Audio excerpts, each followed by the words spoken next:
Fritz Nelson here at CES 2012, and I'm with Matt Mills, who is the head of innovation for Aurasma, which is a company of autonomy, which is now a company of HP, and I'm exhausted already.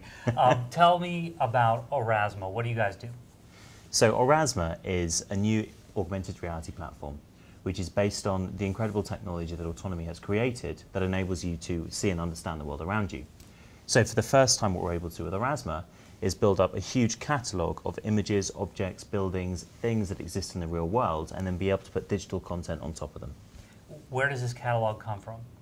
So the catalogue is a real mix, and we have over 1,300 businesses that are putting content in, and they range from fast-moving consumer goods to IT to magazines and newspapers, through to user-generated content. So there are more than 4 million images already that people have uploaded to the servers. That are things like Christmas cards or classrooms where teachers have just tagged up pictures and put videos on the top. Okay, but it doesn't, my understanding is it doesn't all have to be from the cloud. Absolutely, yeah. One of the great things is we can actually take a local cache on the device. And so you can do this on planes, you can do it on trains, underground. I had a 10.5-hour flight over here, and the guy sat next to me, I think, wanted to commit suicide towards the end of it, because you can go for hours with this thing, yeah, without any internet connection at all. Okay, and how does the phone, I mean, this seems like it would take a lot of storage space on the phone. How do you prevent that? Well, one of the really interesting things that we've discovered is that actually you can get away with a much lower resolution video than you might imagine. And you can also be clever with things like 3D. So by being clever with the formats that we play on the top, we actually keep the file sizes down. And also we look at the free space that's available on the device.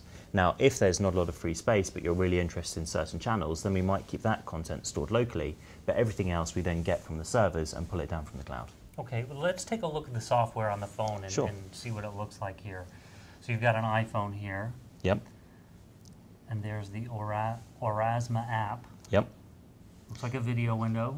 That's exactly it. So what you see when you go in is literally a sort of viewfinder onto the world. So we try and keep it as simple as possible, because what you're really doing here is looking at the world in a new way. This is really about a new way to find information. How do you talked about creating channels. Yeah. How do you do that? Okay, so if I tap on this little button in the top left-hand corner, I can then go through and see things like super auras, and these are things which everyone sees, so these things that are live globally. Super auras sounds like something out of Harry Potter or something. It does a little bit, yeah. It's quite good fun. And the next one is location auras, which is the same sort of thing. So it's based on location, and these are buildings which have been tagged up from the outside. So if I tap on one of those and go like this, you can see the building or the face of the building that someone has tagged up with some content. But I see there's a little location. So this also is using your location. The app is. That's exactly what we can do. So one of the nice things here is that, let's say there are two buildings that look the same, but they're in different locations. They might have different information associated with them. So we can geo-fence each of those buildings and then give different content in different locations. Like a hotel in a hotel chain. Absolutely, okay. Yeah. So the Eiffel Tower here in Las Vegas might see something different from the Eiffel Tower in Paris. And where do you put your interests in? So if I come across to here, what I can do in search channels is look up, say, London Fashion Week, because we've got the London Fashion Week dailies down there, and it's something that I'm interested in.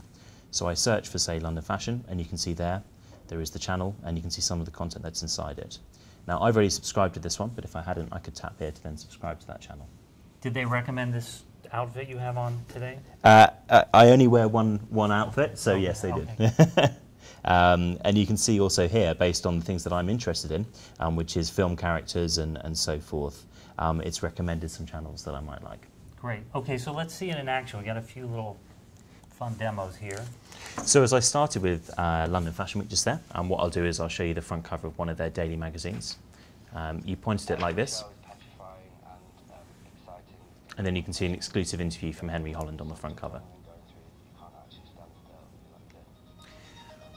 One of the other things that's quite cool is we don't have to rely upon something being static, print or flat, and we can also take 3D objects.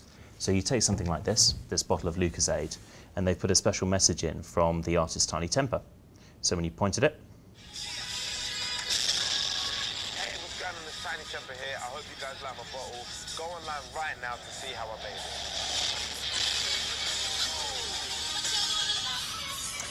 And there's also quite an interesting new market, which is going to be things like self-help. So we've got lots of people who've done things like the inside of engines. There's one particularly exciting man who's done the inside of an old Ford Mustang down in Texas. But this one's a bit more tech-friendly. What we've got here is an HP router, and by pointing at the back of it, you can get the instructional video for how to install it.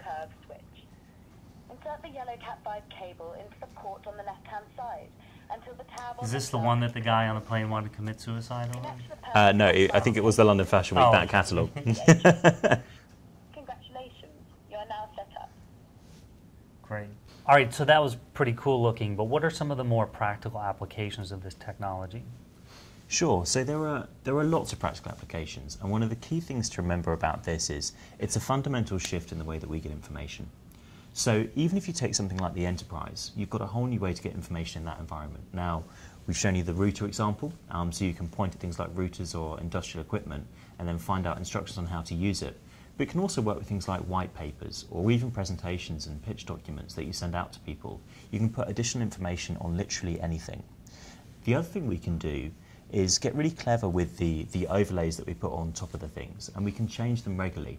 So let's say you've got a bus stop. Every time you point at that bus stop, you can get the latest bulletin on, say, the top new news stories or the latest weather reports, and you can change that literally every 10 minutes and bring in that new content on the top. The other thing we can do is things like print adverts for say, films. So it's very difficult to get the message of a film across with a print ad, but by pointing at it, you can now see the trailer, and you can click to do various actions. One of those might be to find your local cinema, another one might be to buy the DVD, and another one might be, like we did with Sky, the TV network in the UK, to set up your PVR at home to actually remote record. So when you get home, that film is ready and waiting for you to watch with your family. The other thing we can do here is education. So a large percentage of the user-generated content that's been put into the system already has been schools. It's been teachers who've been taking up classrooms and taking up work that their kids have done. And we see this as being a really interesting area for the platform. The other nice thing we can do with education, of course, is 3D, which we will show you. But the thing that's really cool there is we can take almost cinema quality 3D models and put them into real world environments, even life-size 3D models.